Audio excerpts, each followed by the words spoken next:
নমস্কার বন্ধুরা, কেমন আছো তোমরা সবাই? আশা করি সবাই খুব ভালো আছো। আর হ্যাঁ, আমরাও খুব ভালো আছি। এই যে এটা হলো বৃহস্পতিবারের ব্লগ। গত দুদিন নিজস্ব কিছু অসুস্থতার জন্য আমি তোমাদের ব্লগ দিতে পারিনি। যাই হোক, এটা বৃহস্পতিবারের ব্লগ কিন্তু আমি শ্যুট করেছি, কিন্তু আমি এডিট করে দিতে পারিনি তোমাদের। যাই হোক, এটা বৃহস্পতিবারের ব্লগ। দেখো, সকালে ঘুম থেকে উঠলাম এই 8টার মতো বাজে। আর উঠে বাইরেটা দেখো কি সুন্দর রৌদ্র ঝলমলে। বেশ, ঘুম থেকে ওঠার পর যদি বাইরেটা এরকম দেখি না, মনটা একদম খুশি খুশি হয়ে যায়। কি বলবো বলো। জানলা খুললাম, বাইরে থেকে কত সুন্দর রৌদ্র এসেছে। তো যাই হোক, এই দেখো আমি তো বিছানাটা আগে গুছিয়ে নিই, তারপর ফ্রেশন আপ হবো। তোমরা দেখতে থাকো ব্লগটা, পুরোটা দিন আমার পাশে থেকো।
দেখো বন্ধুরা, আমার বিছানা গুছানো প্রায় কমপ্লিট। এদিকে ঘর দরজা পুরোই গুছিয়ে টুছিয়ে ফেলেছি, একদম পুরো টিপটপ।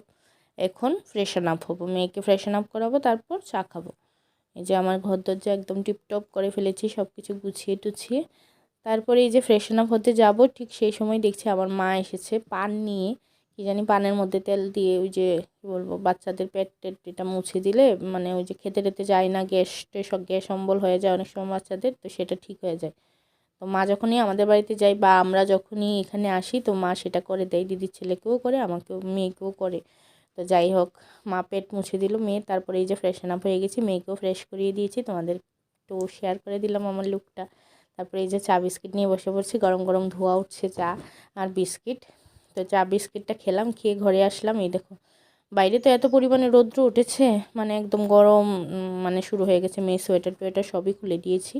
তারপরে এই যে মেয়ে করছে খেলা, দেখো খাতা আর ওই যে কি বলে কালার পেন্সিল নিয়ে বসেছে আর করছে খেলা।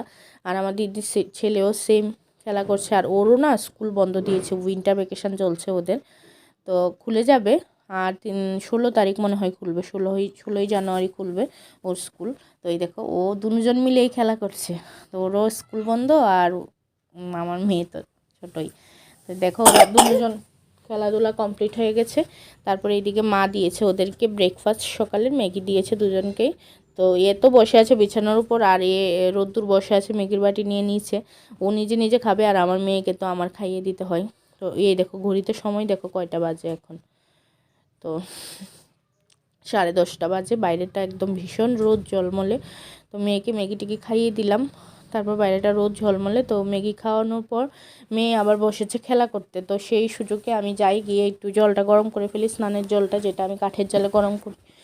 তো আমি গরম জল বসিয়ে দিই, আর মেয়ে করছে খেলা। তো ও খেলতে থাকুক ওর মতো করে, দুজনেই খেলা করছে, ভাই বোন দুজনেই খেলা করছে। আর আমি যাই আমার কাজ করি, আর মা তো ওইদিকে মার রান্নাবাড়ি সব কিছু করছে। তো ওই দেখো আমি বসিয়েছি গরম জল, আর আমার মেয়ে দেখো বালতি এনে দিয়েছে, মানে এই বালতিটাতে করে গরম জল নিয়ে যাই স্নান করানোর জন্য রোজ ওকে। তো এই জন্য ও বালতিটা এনে দিয়েছে গরম জল দিতে, ও স্নান করতে যাবে। তারপরে এই যে ঘরে মুড়োটুড়ো নিয়ে গিয়ে রেখে দিচ্ছে। তা আমি আবার বলছি বাবা হয়নি রে, রাখ এখানে। তো এই দেখো মেয়েকে স্নান দান করিয়ে আবার শীতের ড্রেস পরিয়ে দিয়েছি। তারপর ওই অ্যাপেল কেটে দিয়েছি ভাই বোন দুজনকেই, দুজনই স্নান হয়ে গেছে, তো দুজনে বসে খাচ্ছে অ্যাপেল আর দেখছে টিভি। আর এইদিকে আমারও স্নান দান হয়ে গেছে, আর ঘড়িটার সময় এখন অনেক বাজে, দেখো 1:25 বাজে। আর এদিকে আমারও স্নান দান হয়ে গেছে। তো এখন মেয়েকে খাওয়াবো, খাইয়ে ঘুম পাড়াবো, তারপর আমি খাবো। এই দেখো মেয়েকে স্নান দান করিয়ে, আরে সরি স্নান তো আগেই করিয়েছি, খাইয়ে ঘুম পাড়িয়ে তারপরে এই যে আমি চলে আসলাম লাঞ্চ করার জন্য। এই যে আজকে লাঞ্চের মেনুতে দেখো বেগুন পোড়া ধনেপাতা দিয়ে, ধনেপাতা বাটা দিয়ে বেগুন পোড়া মাখা, যেটা একদম আমার খুব প্রিয় একটা খাবার। আর এইদিকে হলো বাটা মাছ রান্না করেছে বেগুন আলু দিয়ে, তারপর নামানোর সময় ধনেপাতা বেটে দিয়েছে, খুব টেস্টি হয়েছে তরকারিটা, খুব টেস্টি হয়েছে। তারপরে এই যে খাওয়া দাওয়ার পর আমি একটু বেশি খেয়ে ফেলেছি, নিজের ফেভারিট জিনিস রান্না হয়েছে তো একটু বেশি খেয়ে ফেলেছি। তারপর একটু বাইরে উঠানে হাঁটাচলা করছি, আর তারে কাপড়ও আছে অনেক, কাপড়গুলোও ঘরে নেব। আর বাইরে একটু হাঁটাচলা করছি, তারপর হাঁটাচলা হয়ে গেলে কাপড়গুলো ঘরে নিয়ে চলে যাব। আর আজকের ভিডিওটা বন্ধুরা এখানেই শেষ করে দিচ্ছি। আজকের ভিডিওতে কিছু যদি ভালো লেগে থাকে তাহলে ভিডিওটা ছেড়ে যাওয়ার আগে প্লিজ আমার চ্যানেলটা সাবস্ক্রাইব করে দিও, ভিডিওটা একটু লাইক কমেন্ট শেয়ার করে দিও। টাটা, ভালো থেকো তোমরা সবাই।